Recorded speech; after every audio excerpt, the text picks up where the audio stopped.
Welcome, everybody, to the R&R CatCast, a fan-based podcast focusing on Montana State athletics.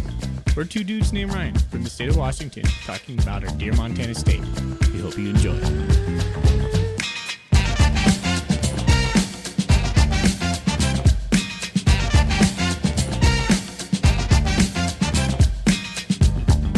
All right, welcome back, Bobcat fans. Thanks for joining us on another episode of the R&R Instant Reaction Show. We're here to break down around the Big Sky and talk about Montana State's homecoming win over Portland State. Thorny, how are you doing, buddy? Doing good, man. How you doing? I'm all right. Wife's been gone all day, so I just been kind of doing dad duty, but that means we went out to Buffalo Wild Wings, had some wings for dinner, which my wife would not appreciate, but she's not around. Things like that happen. That's so funny because my wife has been working really late hours, including today with her job during inventory week. And last night, I took the kids to Buffalo Wild Wings. I was like, yeah, we'll just drive down there. We'll watch some sports. We'll have some food. That was pretty funny. Apparently, we have similar minds. Did I text you a picture, like something about being in a sports bar makes me feel good? Yeah. That was a picture of Buffalo Wild Wings in Bellingham. Oh, really? Yeah. That's funny. Maybe that's what inceptioned you or something. Maybe gave you the idea. It's like, oh, sports bar. Buffalo Wild Wings. It was a classic. I hadn't eaten anything all day, doing chores around the house. Went on a run this morning and then just overindulged in Buffalo Wild Wings. So now I'm feeling a little full, and that's where I'm at. Full and tired, but happy as a Bobcat fan. Happy, yeah, for the most part. And we'll get into that. But yeah, overall, good day. All right, well, let's break down the Big Sky. We'll start with Northern Arizona. No? That game. How about we hold off on the two games that are live right now? We'll start with Weber State, Northern Colorado. Ugh. Weber State comes back to beat Northern Colorado 28-21. At one point, they were down like 21-7, 21-3 or something like that. I think it's 21-7 is the worst. You couldn't have had three, yeah. That would have been multiples of 7 right there. But I don't know if that's just a hangover from Montana State, or maybe Weber State's just not that good this year. It was a little bit of fool's gold early on. I thought Weber State was looking pretty good before they played us. But to struggle against Northern Colorado is something. So to be determined for those guys. Yeah, they did come back, had a pick six with a couple minutes left to seal the deal. Not a good follow-up because it's on the road. But yeah, is Weber good or not? I don't know yet. It's not looking good for them, though. No. Basically, for 7 quarters of football until that fourth quarter, they scored a touchdown. Ooh. 1 touchdown in 7 quarters of football is not going to win a lot of football games against anybody. All right. Given the fact that their head coach is their OC, that's concerning. Well, not necessarily. Troy Taylor was the OC at Sac State. That worked out. Yeah. I'm just saying they haven't been lining it up. I got you. I see what you're saying. Yeah. Troy Taylor's teams were very good offensively. Speaking of 2 good offensive teams, Idaho and Eastern Washington kind of got into a shootout today. Shocking. 44-36. Idaho comes out ahead on that one. They were winning by a couple touchdowns. Eastern Washington scored late, and then Idaho salted the game away with a couple first downs. After a big day for their running backs, they ran all over the Eagles, which has got to make Bobcat fans drool for that matchup. If Eastern's going to play run defense like that, good luck. But 44-36, Eagles almost won without their starter, whose name I still don't know. Vesperis, Kiko Vesperis, or something around there. He did not play, so pretty good, decent showing by Eastern Washington with him not in the game. But ultimately, yeah, they fall short. Idaho put up 363 rushing yards on the Eagles. Mm-hmm. But Eastern put up 226 rushing yards on the Vandals. Yeah. That's kind of surprising. Yeah, it was a track meet. Not a lot of yards, but lots of points somehow. Yeah. All right. Well, down in Missoula, they had homecoming. They beat Idaho State 28-20. That game was close. I did watch that game. I went back and watched it when I got home from Buffalo Wild Wings. And it's an interesting game. I don't know. The Grizzlies look really mediocre to me. The Bengals look like they can sling it around. They have a quarterback, Cook, who has a lively arm. He can make a lot of throws. And he just beat their pressure, which good plan for Idaho State. They hung in there. They had a chance to tie it up late, but they threw a pick where their receiver just didn't know the route, and the Grizzly cornerback just happened to be right there, and it sealed the deal. But yeah, only other thing to note on the Grizz game, they went with Clifton McDowell, their second string quarterback. I guess not second string, their other quarterback, not Sam Vidlak. And he did okay. He had like 100 and some yards through the air. So let's see, what did he have? He had 160 in the air, 13 for 20. That's not bad. He doesn't throw a nice ball. Had a couple big chunk plays to like Bergen and those guys, but it wasn't anything really threatening. Like you weren't watching the Grizzlies going, oh, they're back. You're watching them going, all right. I didn't watch too much of this. I caught here and there. I see Clifton McDowell ran the ball 20 times. So did the Grizz like just turn into trying to mimic what the Cats do? Well, Clifton McDowell, he's more of their RPO kind of guy, and so it's just more of the play calling. Sure. Okay. Well, I didn't answer my question at all, but all right, let's move on to the next. I'm just curious if it looked like the Cats. If they got a quarterback that can't throw the ball a lot, but they ran him a bunch. Just kind of curious. I didn't watch much of the game. I would like to note that it is a big win for the Grizz because they beat the first place Idaho State, previously first place Idaho State. If you caught that little bit from Bobby Hauck, I think it was his Monday press conference, he was saying that they got a big game to focus on with first place Idaho State coming to town.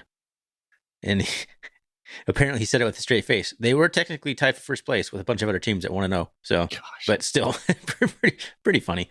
There was a good laugh about that in the Big Sky Podcast Network. But yeah, Grizz, man, at home, 8-point win over Idaho State, who's won, 3 times in 40 years, I think I heard before the game started, something ridiculous. Eked out a home game win against Ferris State. The Grizz are in trouble, I think. Unless they start playing like better, like galvanize the team somehow, I'm not sure where they go from here because they just don't look like they have the dudes. No, especially their O-line. That's one thing I kind of noticed is they don't have it. They're not gelling. Anyways, right. 2 games still going right now at this time. Yep. Now UC Davis is putting it on Cal Poly 31-7. That's at the end of the third. And then we have kind of a back and forth battle with Northern Arizona and the Stingers. Stingers are up right now, 24-21. Northern Arizona just keeps punching them in the mouth, though. So that's something to watch right there. Yeah, it looks like NAU is driving, according to my game cast here, down by 3 right before halftime, trying to take the lead. Is NAU? Did they find something with that quarterback? They might have. Sometimes that's all it takes, man. Like you think you have something, and all of a sudden it's not working, and you try something different, and all of a sudden teams can take off from that kind of weird stuff. Gosh, yeah. When Arizona was dead to rights right before they played the Grizzlies, I was like, man, like Chris Paul's going to be fired, and they have some life. They're kicking right now, at least. If they beat the Grizz and then they beat Sac State back-to-back weeks, it's a good stretch for NAU. It might springboard them to a season that keeps Chris Paul around for another season, maybe. Just enough to keep him around. So we started doing kind of the Dakota watch or something. I don't know what we called it, the top tier watch. But North Dakota State goes down to South Dakota. I don't want to spend too much time on this game because we're already 9 minutes into this short instant reaction show that's supposed to be about the Bobcats. But yeah, upset Saturday, man. North Dakota State loses to South Dakota. William and Mary lost. I'm not sure to who they lost to. Holy Cross lost to Harvard. It was a crazy day, man. All of a sudden, the Cats are the clear number 2 team in the country, and I was going to be super obnoxious about anybody that was arguing about North Dakota State clearly being the number 2 team over Montana State. Blah blah blah on Twitter. Haven't got there yet. I've been busy, but yeah, it was a interesting day in the national landscape for sure. I like Montana State being number 2. That's a huge thing, especially if they can hold for the seedings, right? Yes. But losing to South Dakota, that's a bad loss for North Dakota State. I don't know if South Dakota State was even or South Dakota was even ranked. No, but they're like 3-1 now or something like that with all 3 wins over FCS or something. So they will be. Yep. They will be. All right. Okay. Anything else you want to say about any of that junk? Quickly, the midseason is approaching us. I was just reflecting on that. We have a bye week next week and halfway through the regular season already. It's kind of wild. I don't know. I feel kind of robbed a little bit myself because I was overseas, which was great and it was awesome. But it's like all of a sudden, like I've seen I watched 3 games now out of the 5 that we've had. It just feels weird. But yeah, crazy. We're already at the bye week, almost halfway there. We'll have to discuss our plans for the bye week. To look back in past season and see what we did. We can get like a player on or some sort of interview. We could do that. Fun. All right. Well, we want to start off with the good. Yeah. The okay and the bad. We got a good for us. We held Portland State to 22 points. It could have easily been less than that, and they had been averaging over 40. So come away from this game feeling a little bit of blah, a little bit of meh, and a little huh. But if you actually parse into the stats, Montana State held them to 22 points. That's a pretty good showing, especially how dynamic their offense appeared to be. So, yeah, I think all the guys that I had researched that I wasn't sure how their game would translate against an opponent like Montana State, like that Grubbs guy, obviously Chachere. I mean, they got some dudes, man. They got some players. Portland State always does, right? They're always like the team that has like almost the most guys in the NFL every year because they have talented guys. What do they say on the broadcast? Like 10 of the guys were FBS transfers or something like that. But yeah, it's good to hold them to 22 points. I think they're below their average in like every single statistical category. Their down conversions, rushing 184 yards we gave up, but that's only 4.5 yards per carry. So not great, but not terrible. Two turnovers. I mean, yeah, I think holding them to 22 points. I mean, I guess I'll put that in the good. It could go in the okay category too, because they scored more than South Dakota State did in Brookings, but it's okay. But one of those drives was heavily aided by some penalties. Heavily. Like 80% of the yards. Stopped him on third down. Nope. Here we go again. Yeah, and there was another drive where they punted, and then we got a penalty for having 12 men on the field. We made them punt twice in one drive, and they still ended up punting on that drive. It's like, goodness, the Cats were trying pretty hard to lose the game in a lot of ways. So that's in my bad category. Penalties. Referees Let's or talk not. About the good, Thorny. No, Don't jump to the bad. Okay, all right. We'll be good. Systematic for you. Good. Sean Chambers, pretty good. I could almost put him in the okay category. His passing's probably okay, but his running was obviously very good. Four carries for 118 yards and a touchdown. 14 for 21 for 143 through the air and 3 touchdowns. I mean, the stats, if you're looking at it, that's actually pretty good. 14 and 21, 143 yards, 3 touchdowns. But he threw some questionable balls at times. But overall, I put Sean Chambers in the good category. I have 5 sacks in the good category. I think we're going to hit that over under. Someone asked us if we'll hit 40, right, for the year. I think that was the number. I think we're well on our way. I kind of remember that. Where's that stat come from? Probably like a look in past years. It might have been like, I think it was a Jeff Choate said he always wanted to get 40 sacks a year. Huh. I think that's where it came from. I wonder if that would like ring something in my brain. That doesn't hit anywhere. Anyways. Yeah. Blake Heel. Yeah, Blake Heel, yeah. Thank you. He was another good bright spot. He had back-to-back big-time plays. He had a back-to-back sack and a tackle for loss win in the third quarter when we were trying to essentially just after that, it felt like the game was in hand, but that was kind of a punctuation mark at that moment. Yeah, he's a slippery guy to get a hold of, Dante Chachere. So getting that many sacks against him was really good. And Brody Grebe, man, he was wrecking that poor right guard or right tackle. Excuse me. He was just abusing that guy. And then he should have had another one, or the drive should have ended. Of course, Brody got a roughing the passer, which I think was warranted. I think that one was fair enough. But geez, he was a machine out there.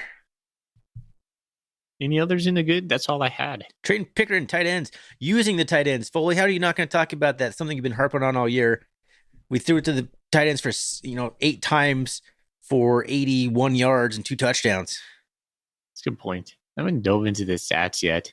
I just happen to have it up, but that's the reason I even remember it.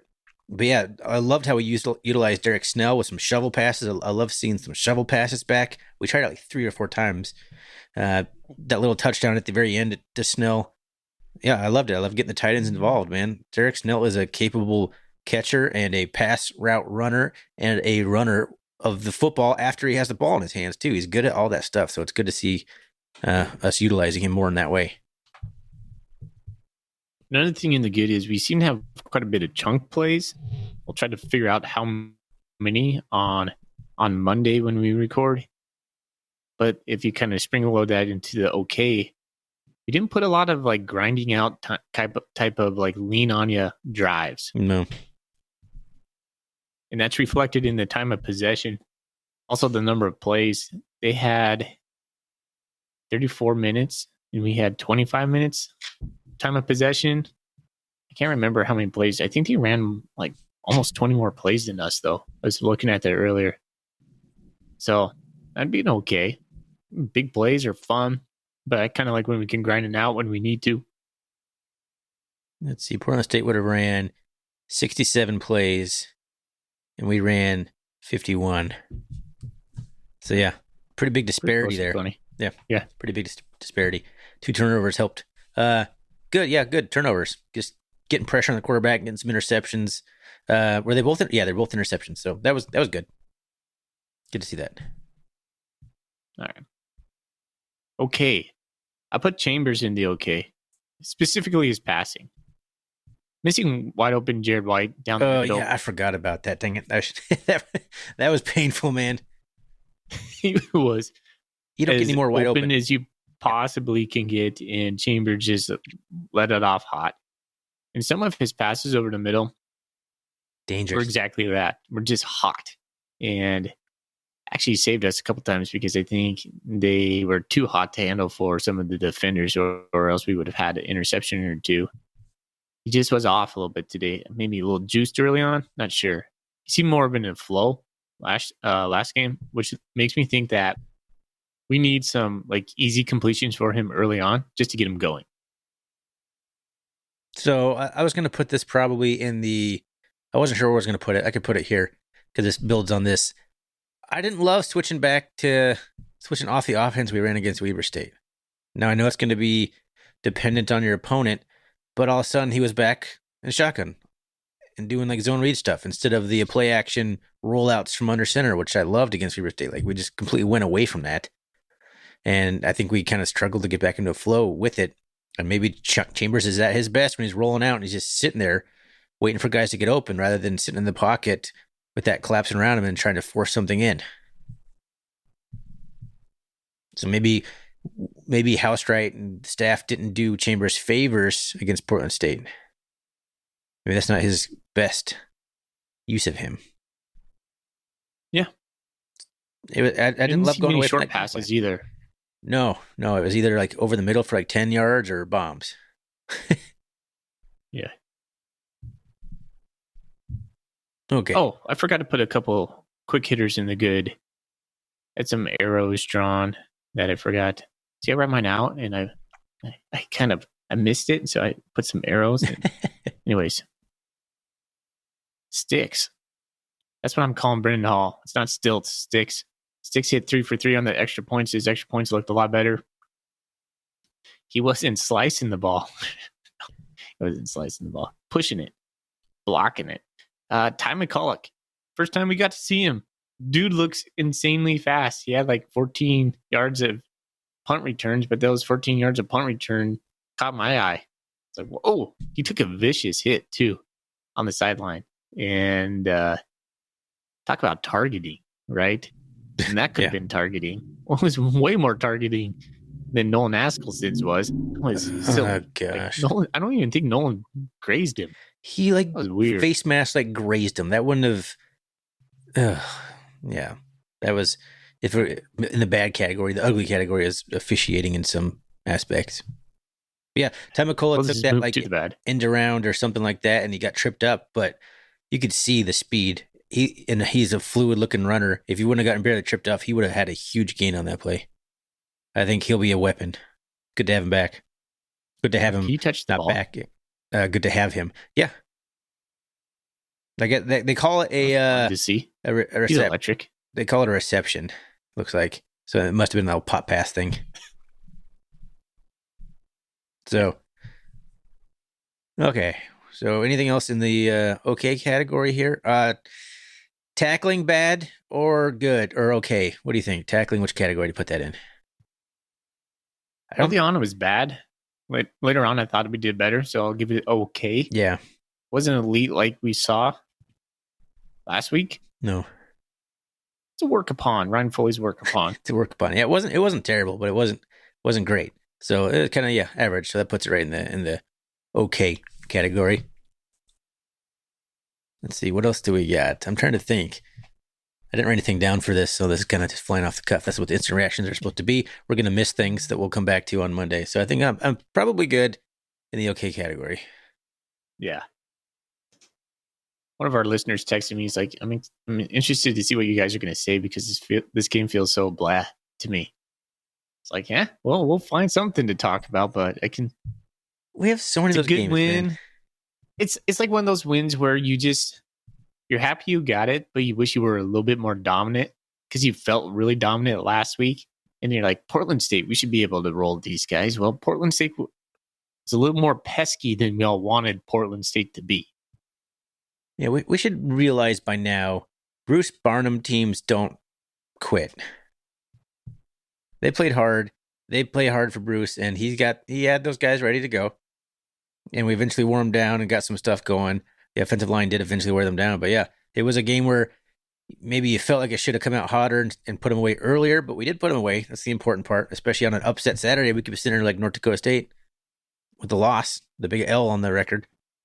We got out with a 2-touchdown victory, and Portland State scored there with like 3 minutes left to even bring it to that. So, Portland State better than you thought they would be? Yes. It looked like they had some talent when I was watching like highlights and stuff, but you're watching them against North American University and Cal Poly. So like, how does that translate? It's hard to tell. I think it translated relatively well. They had some big guys, well. Man. They got some big, mean guys. Yeah. I thought they tackled well. They were pretty physical, which was kind of been a hallmark for them. Yes, Bruce Barnum, man. Past. I was just really impressed with their running. They were able to run the ball up the middle of our defense. They were getting like at one point like almost 6 yards a carry through the A gap. That's kind of wild to see. I do want to put speaking of that before we get out here, back in the good category because I just thought of something. I thought our halftime adjustments on defense were really good. Okay. I feel like that hasn't really been the case. I actually feel like we changed some things up and shut them down. I noticed in the beginning of the game we had our defensive linemen like lined way out to the sides, like there was nobody in the middle. Did you notice that? Mm-hmm. Yeah, every time we do that, I'm not sure what we're actually looking for, but we were only committing 4 people to the run. So not bad for those guys. I mean, we had some really splash plays in the backfield too. Like early on, Blake Schmidt. Yeah. It's really nice. Tackles for a loss. But there were some plays where our defensive line would just collapse.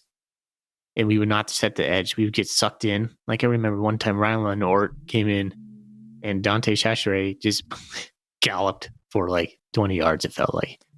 And you're like, man, no one was even on that weak side to push it anything to set the boundary anywhere. And you're like, oh man, how does that even happen?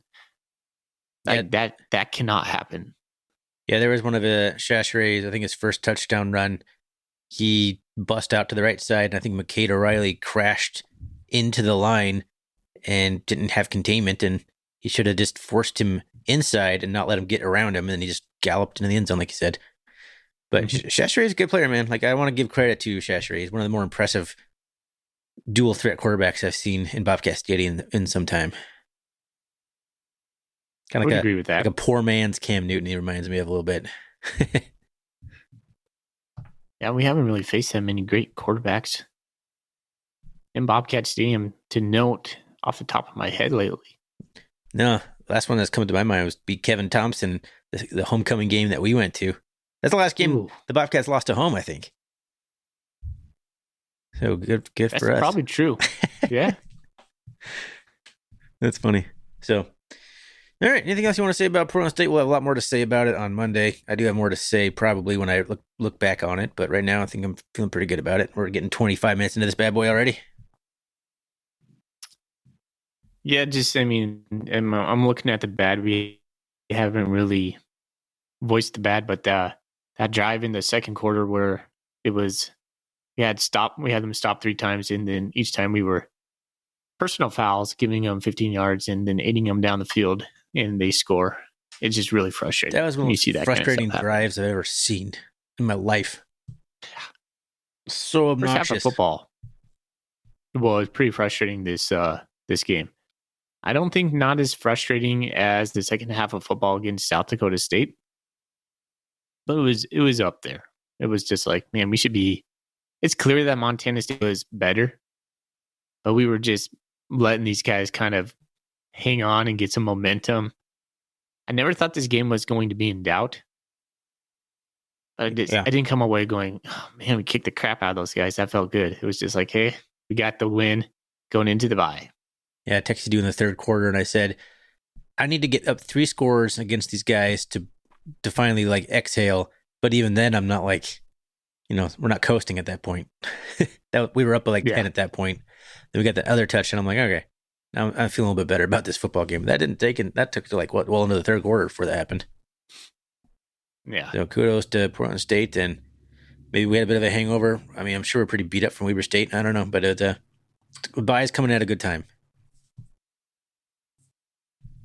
Still a lot to talk about on Monday, so we'll ruminate on this. Let's settle in our bellies on Sunday, and then we'll get to the Golden Coolie questions.